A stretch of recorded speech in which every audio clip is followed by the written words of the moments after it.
로이터 통신에 따르면 모스크바는 지난 가을 최전선 북동부 지역에서 공격을 강화해 아브디브카와 같은 거점을 포위하려고 했습니다. 우크라이나군은 반격을 가하면서 적극적으로 방어하고 있다고 밝혔습니다.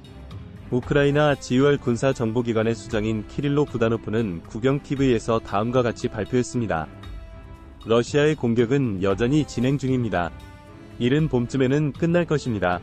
부다노프 총리는 러시아의 엄적을 얕잡아보며 러시아군이 아브디브카 마을 근처와 몇 지역에서만 일부 진전을 이루었다고 말했습니다. 이제 상대의 움직임이다. 그것이 끝나면 우크라이나가 시작될 것이라고 생각한다고 말했습니다. 이달 초 우크라이나 제30기계와 여단 제2대대는 쿠피안스크시에서 북동쪽으로 약 6km 떨어진 신코브카 마을 근처에서 러시아 탱크와 장갑차 호송대를 매복 공격하는 이 부대의 영상을 게시했습니다. 이곳은 러시아가 공격에 전력을 집중하고 있는 우크라이나 전장의 핫스팟 중 하나이다. 정찰 드론이 촬영한 영상에는 이전에 파괴된 다수의 전투 차량 시체로 둘러싸인 지뢰밭을 차례로 통과해 이동하는 러시아 장갑차 호송대가 담겨 있습니다. 러시아 공격을 주도하는 것은 지뢰쟁기를 앞에 설치하여 뒤에 있는 대형을 위한 안전한 통로를 만드는 탱크입니다. 다른 탱크와 장갑 차량은 안전거리를 유지하고 전방의 지뢰쟁기의 크롤러 트랙을 따라갔습니다.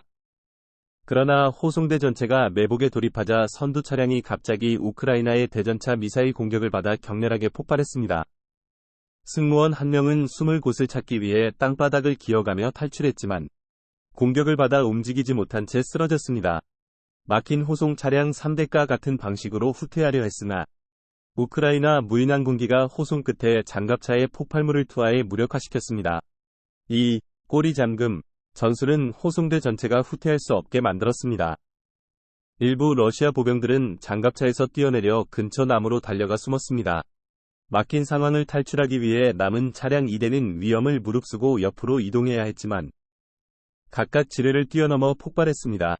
우크라이나군은 집속탄으로 러시아군을 나무에 박아 넣었습니다. 매복 공격에 따른 러시아군의 사상자는 알려지지 않았습니다. 이는 우크라이나가 러시아의 진격을 막기 위해 펼치는 머리 맞고 꼬리 막는 전략을 여실히 보여주는 매복 공격으로 평가된다. 우크라이나 제2대대 사령관에 따르면 러시아 전차와 기갑 호송대는 다층 방어선에 부딪혀 종종 이러한 피해를 입었다고 한다. 대대장은 우리는 적과 싸울 준비를 세심하게 준비했다며 근처 벙커에서 매복 작전을 감독했다고 덧붙였습니다.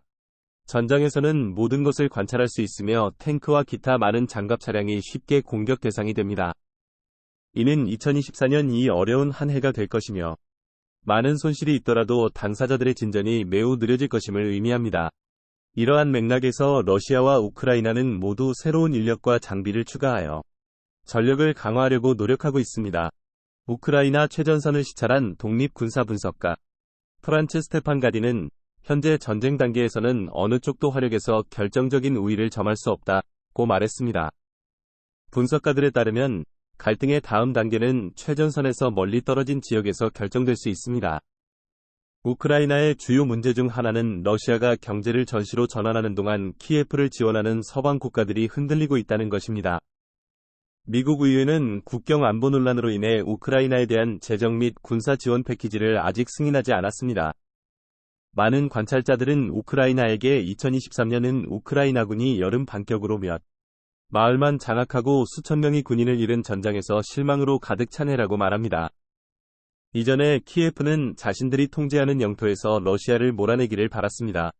러시아의 경우 상황은 더 나아지지 않습니다. 블랙버드 그룹의 오픈소스 정보 분석가인 에밀 카스텔미는 2023년까지 국가 영토가 0.15% 이하로 확장될 것이라고 말했습니다.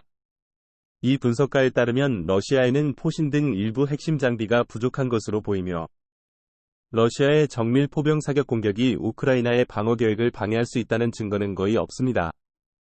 앞서 키예프 역시 2023년 6월 반격 당시 비슷한 문제에 직면했습니다. 우크라이나의 방어선을 뚫을 수 없었던 러시아는 이러한 방어선을 약화시키기 위해 전술을 변경했습니다. 우크라이나군 총사령관 발레리 잘루즈니 장군은 현재의 소모전을 제1차 세계대전의 전투에 비유하며 이것이 러시아에 도움이 될 것이라고 경고했습니다.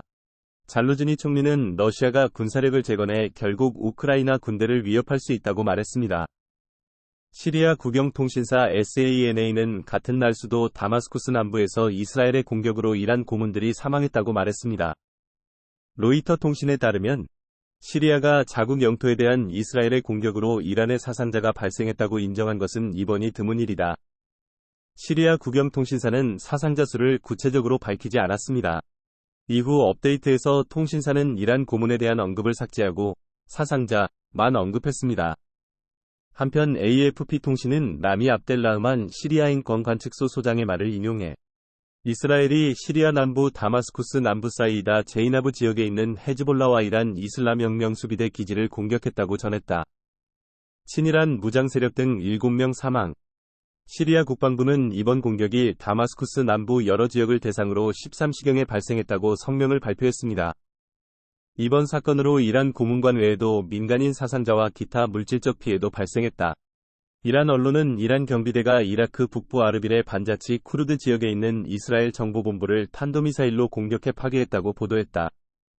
경비대는 성명을 통해 이번 공격은 이스라엘군의 행동에 대한 대응으로 이뤄졌으며 해당 지역의 군대 사령관과 저항 세력이 사망했다고 밝혔습니다. 이란 경비대는 가까운 시일 내에 이스라엘에 대한 보복 공격을 계속할 것이라고 경고했습니다. 이란은 어제 이스라엘 정보본부에 대한 공격 외에도 다수의 탄도미사일을 사용하여 시리아에 있는 자칭 이슬람국가 테러 조직의 여러 기지를 공격했습니다. 이란의 이번 공격은 이슬람국가가 이란 이슬람혁명수비대 최고사령관인 카셈 솔레이마니 장군 추모비에서 자행한 테러 공격에 대한 대응으로 이뤄졌다. 이스라엘은 아직 이란 경비대의 성명에 응답하지 않았습니다. 한편 미 국무부는 이란의 이라크 북부 공격을 즉각 비난했다. 이란의 무모한 미사일 공격이 이웃 국가의 안정을 약화시키고 있다고 주장한다. 다른 개발에서 이란은 최근 테헤란의 국방시설을 파괴하기 위해 이스라엘 정보부에서 이란 혐의로 남성 4명을 처형했습니다. 이란 법무부 미잔 온라인 홈페이지가 공개됐다. 이스라엘 첩보단체와 연계된 조직원 4명에 대한 사형이 오늘 오전 집행됐습니다. 처형된 사람들은 모하마드 파라마르지, 모센 마즈룸, 와파 아자르바르 및 페이만 파테이로 확인되었습니다. 이들은 2022년 7월 이스파한 지방에 있는 이란 국방부 시설을 파괴하려는 음모를 꾸민 혐의로 체포됐다.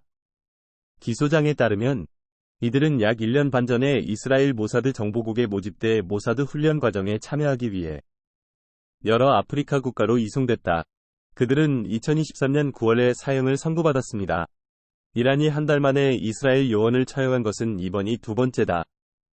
2023년 12월 29일 이란 사법부는 텔아비브와 협력해 군대 구성원을 납치하는 등 수많은 파괴 행위를 저질렀다고 비난하며 여성을 포함해 4명을 교수형에 처했다고 발표했습니다. 일부 요원의 자동차와 아파트,